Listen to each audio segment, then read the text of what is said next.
Gisugdan na karong adlaw ang round 2 sa sabayang patak kontra polio nga mulungtad kutob karong Disyembre 7. Gilauman sa kagamahanan nga positibo gihapon ang kooperasyon sa magirikanan alang sa proteksyon sa ilang mga anak. Ani ang report.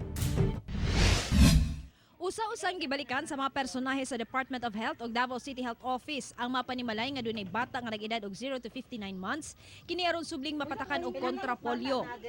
Dinhi sa Barangay 9A, sayong gituyok sa mga health worker ang matag panimalay aron masiguro gayud nga ma-cover ang tanang area.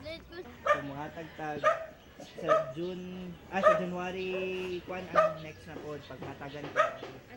Si Cherry May Rosales, daling mi kooperar aron mapatakan ang iyang duha ka anak nga lalaki. Siyempre kay iwas pud sa mga sakit, labi na katong polio. Dili pud mi gusto nga maingon ato pud amo ang anak. Gilayong markahan ang kamot ug panimalay sa bata ti mailhan nga napatakan na kini. Gilaraw nga magpabiling taas ang porsyento sa coverage sa Davao sama sa round 1. So atong target are the same children na nahatagan nato last October 27 plus the other children nga wala gihapon, wala na-immunize atong this October 27.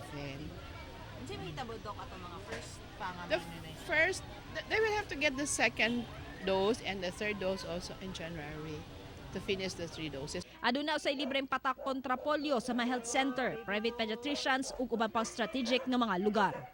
Kauban si Bebot Kahes sa kamera, ko si Sheila Vergara Rubio para sa One Mindanao.